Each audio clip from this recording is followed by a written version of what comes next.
اور نماز کے جہاں اور بہت سارے فوائد ہیں وہاں یہ بھی ارشاد فرمایا کہ ان الصلاۃ تنہا عن الفحشاء والمنکر، اور میں بے شک نماز منع کرتی ہے بے حیائی سے اور برے کاموں سے۔ نبی رحمت علیہ السلام کی خدمت میں عرض کیا گیا تھا کہ یا رسول اللہ صلی اللہ علیہ وسلم، ایک شخص رات کو نماز پڑھتا ہے پر سویرے چوری بھی کرتا ہے۔ ہم تو بڑی جلدی کہہ دیتے ہیں نا کہ کیا فائدہ اسے اس کی نماز کا، کیا فائدہ اسے اس کی عبادت کا۔ حضور صلی اللہ علیہ وسلم کی جب بارگاہ میں یہ سوال پوچھا گیا کہ حضور رات کو عبادت بھی ٹھیک کرتا ہے اور سویرے چوری بھی کرتا ہے تو حکم کیا ہے؟ تو حضور علیہ السلام نے فرمایا اگر وہ پابندی سے نماز پڑھتا رہا نا تو اس کی نماز اس سے چوری چھڑوا دے گی، اس لیے کہ نماز بے حیائی اور برے کاموں سے روک دیتی ہے۔ اگر کوئی کمزوریاں ہیں انسانی تقاضوں کے تحت تو نماز کی پابندی کریں۔ اگر آپ نماز کے پابند ہو گئے نا، کچھ وقت لگے گا تو پھر وہ بھی ساری کمزوریاں اللہ دور فرما دے گا۔ شرط یہ ہے کہ اس کو پابندی کے ساتھ پڑھتے رہیں۔ کچھ دوست کہتے ہیں نماز میں دل نہیں لگتا، تو میں نے کہا نہ بھی لگے تو پھر بھی پڑھیں۔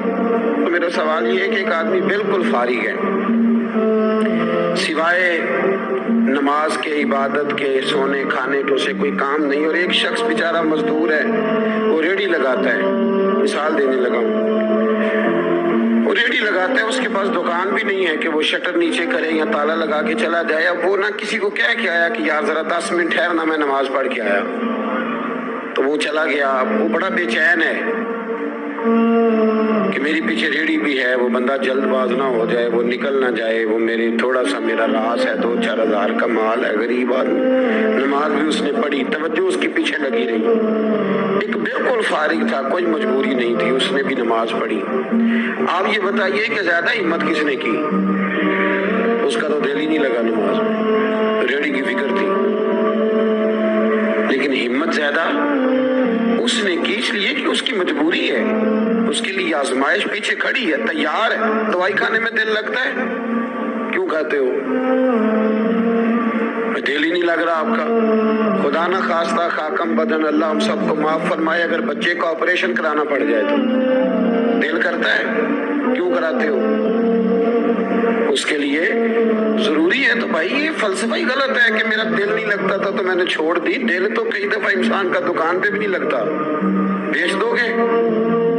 نہیں دل کرتا کام پہ جانے کو تو ریزائن کر دو گے؟ تو یہ تو بالکل سرے سے بات ہی بڑی عجیب ہے۔ ہاں دل لگنا چاہیے، نماز سے دلچسپی ہونی، لیکن نہ بھی لگے تو ہم کو دل کے لیے نماز نہیں پڑھ رہے، رب کے لیے نماز پڑھ رہے ہیں۔ ہاں یہ بات سمجھ لیں، نماز دل کے لیے نہیں، نماز وہ دیکھیں نا، ایک صاحب کہتے ہیں جی میں 5 نمازیں پڑھتا ہوں تو روزی میں برکت پھر نہیں ہوتی، تو میں کہتا ہوں وہ عبادت کرتے ہو کہ تجارت کرتے ہو؟ پیسے کمانے گئے تھے، پیسے کمانے گئے تھے کہ نماز پڑھنے گئے؟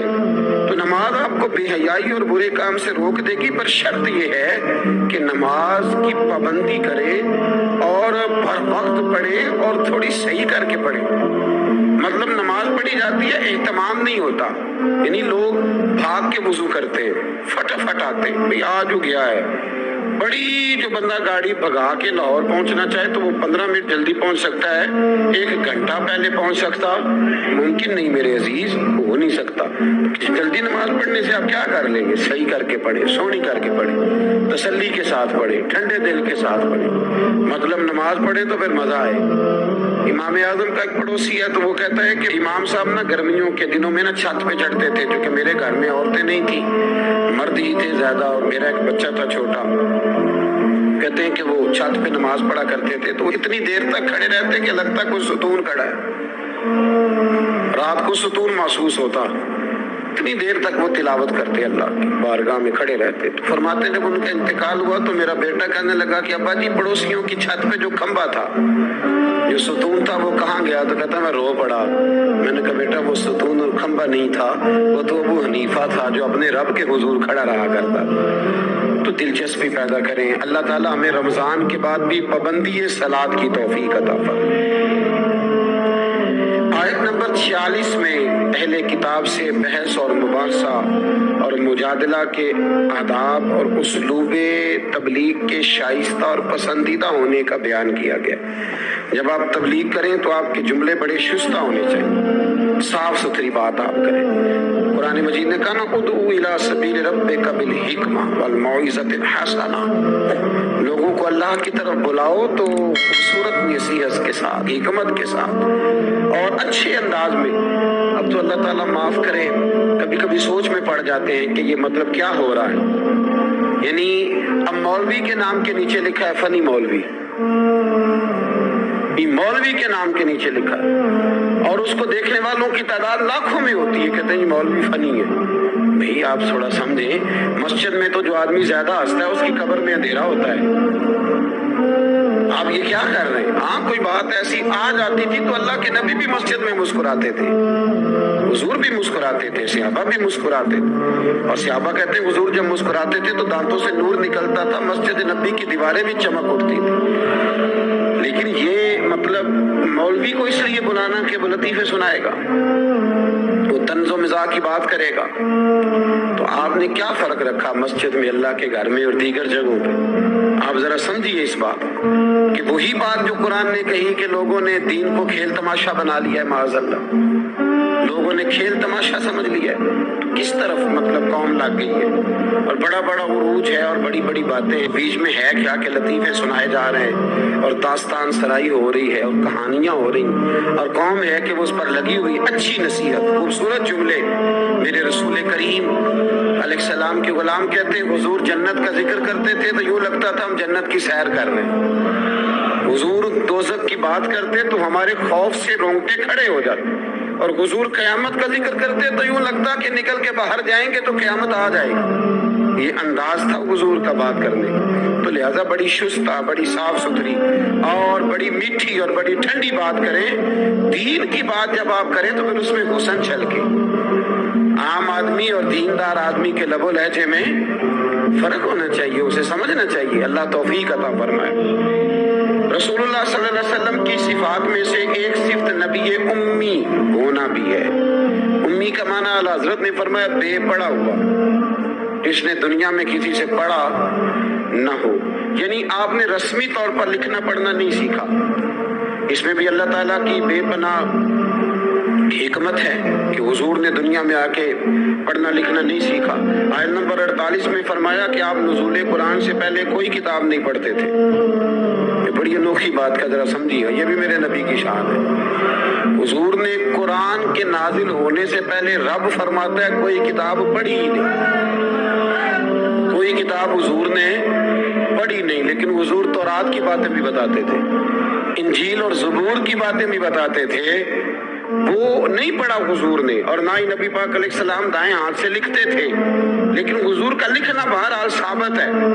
بعد میں نبی پاک کا بطور معجزہ لکھنا ثابت ہے، احادیث مبارکہ سے ثابت ہے، لیکن حضور علیہ السلام نے نہ کوئی کتاب پڑھی، نہ دنیا میں حضور کسی کے شاگرد ہوئے۔ الرحمن علم القرآن، رحمان فرماتا ہے میں نے خود انہیں قرآن سکھایا ہے۔ حضور نے اپنے رب سے سیکھا، ڈائریکٹ اللہ کے شاگرد ہیں میرے نبی کریم۔ اور یا اللہ کیا سکھایا، کیا سیکھا؟ تو فرمایا وَعَلَّمَكَ مَا لَمْ تَكُنْ تَعْلَمْ، محبوب جو نہیں جانتے تھے رب نے سارا ہی سکھا دیا ہے۔ لوگ پوچھتے ہیں آپ کے استاد کا نام کیا ہے؟ دیکھ جتنا بڑا استاد ہو شاگرد کا علم بھی اتنا بڑا ہوتا ہے، تو نبی پاک نے اللہ سے سیکھا ہے۔ اب آپ اندازہ کر لیں کہ اللہ نے کیا کیا علم میرے رسول کو سکھایا ہے۔ تو نبی امی کا معنی ہے بے پڑھا ہوا۔ آیت نمبر 50 سے کفار کے معجزے کی فرمائش کے جواب میں فرمایا کہ قرآن مجید سے بڑھ کر معجزہ اور کیا ہو سکتا ہے، اس کے علاوہ کیا معجزہ مانگتے؟ یہ بہت بڑا معجزہ ہے۔ عذاب کے مطالبے پہ فرمایا کہ اس کا ایک وقت مقرر ہے، وہ وقت پہ آئے گا، کسی کے کہنے پر نہیں آئے گا۔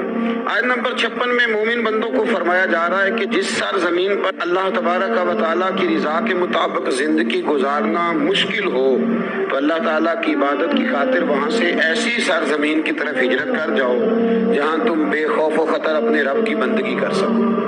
ہجرت کرنے کا حکم دے دیا اگر کہیں کھل کے عبادت کرنے کا موقع میسر نہ ہو۔ میرا خیال ہے دنیا میں شاید ہی کوئی ایسا خطہ ہو جہاں کھل کر عبادت کرنے کا موقع میسر۔ میں نے برطانیہ میں ایک مدینہ مسجد دیکھی، بہت بڑی وسیع مسجد۔ میں نے ایک جمعہ وہاں پڑھایا، تو جمعے کے بعد ہم نمازیوں کے بیچ بیٹھے۔ میں نے کہا ہم نے بڑی شاندار مسجد بنائی، تو وہ کہنے لگے کہ یہاں کی حکومت نے ہمارے ساتھ تعاون کیا۔ آپ حیران ہوں گے میری بات سن کے۔ وہ کہنے لگے جب ہم مسجد تعمیر کر رہے تھے تو یہاں سے پیچھے سے ایک روڈ گزرتا تھا، تو ہماری مسجد میں آڑے آتا تھا، تو ہم نے گورنمنٹ کو اپلیکیشن دی کہ یہ روڈ آ رہا ہے، تو کہتے ہیں مسجد کی خاطر گورنمنٹ نے روڈ بند کر کے روڈ اوپر سے گزار دیا ہے۔ اب تو عبادت کرنے کی تو کوئی دقت نہیں، پر شرط یہ ہے کہ عبادت کرنے والے بھی تو ہونے چاہیے نا۔ عبادت کرنے کی کوئی پریشانی اور نہ بھی ہو، تو اللہ کے محبوب کے لیے اللہ نے ساری زمین کو مسجد بنا دیا ہے۔ حضور فرماتے ہیں میرے قدموں کی برکت سے ساری زمین مسجد بن گئی، جہاں سجدہ کرو گے رب قبول کر لے گا، پر شرط یہ ہے کہ بندہ سجدہ کرے۔ فرمایا اور کتنے ہی جانور ہیں جو اپنا رزق اٹھائے نہیں پھرتے، ان کو اللہ رزق دیتا ہے، اور تم کو بھی، یعنی انسان کتنی ہی منصوبہ بندی کیوں نہ کرے، اسباب کا اختیار کرنا بجا ہے، لیکن رازق حقیقی طور پر صرف اللہ تعالیٰ ہی ہے۔ جانوروں کو کبھی دیکھا آپ نے کہ انہوں نے گٹھڑیاں باندھ کے اپنا رزق باندھا ہو؟ تو اللہ فرماتے ہیں جن کا کوئی سبب نہیں، جب میں انہیں دیتا ہوں تو تمہیں کیوں نہیں دوں گا؟ رزق دینے والا اللہ ہے۔